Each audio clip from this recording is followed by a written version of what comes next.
Shaw Mansion. James sat calmly behind his huge desk in the dark library and slowly twisted a pen between his fingers. His brother, Mark, stood on his right, with his arms crossed in displeased.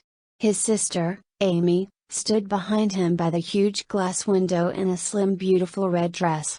Her face was beautiful and heavy with makeup. They all glared at Lawyer Jensen with unhappy eyes. Mr. Jensen was the family lawyer.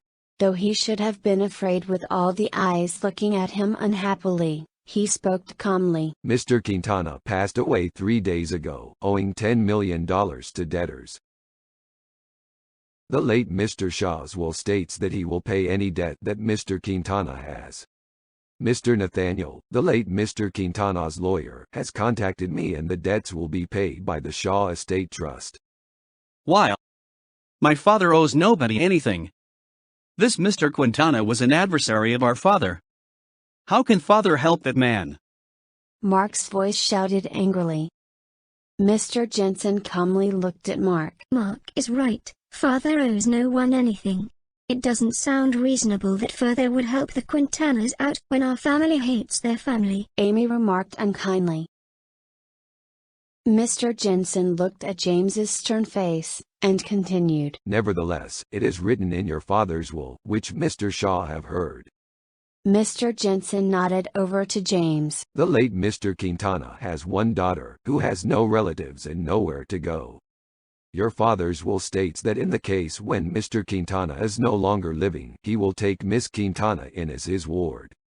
Amy looked in disbelief. Father would never do such a thing, she exclaimed, looking at her brother James to see if what Mr. Jensen said was true. What does he think we are? An orphan house? Mark chimed in. James laid the pen down on his desk unhappily. Miss Quintana? Does she have a job? He asked, a bit irritated. She was studying in America and returned only 2 days ago. Your father has also been paying for Miss Quintana's education, and she will still be receiving these monthly stipends if she chooses to return to study abroad or stay in this house. Anger crossed over James's face. He was disgusted that his father had been giving money away freely to someone they despised and had no obligation to. But more so that his father had not shared any of this information with him. How can you not tell me about this sooner? James stood up angrily. For a moment, Mr. Jensen's hand shook nervously as he opened his bag and took out some papers. This is your father's contract with Mr. Quintana to pay for Miss Quintana's education. James took the contract angrily and read it. His lips tightened upsettingly. Finally he threw the contract on the desk, and Amy came over to read it. I don't believe it, Amy exclaimed. She gave the contract to Mark as she strolled away from the window to sit on a cushioned chair and looked at James. You are saying, Mr. Jensen, that my father has been paying for Miss Quintana's schooling for a while now? James asked calmly, with anger clearly showing on his face. Yes, Mr. Jensen answered. That's impossible. Mark interjected angrily. What reason would there be for my father to have done this generosity to someone he despised? James asked, obviously annoyed. There is a very good reason, Mr. Shaw.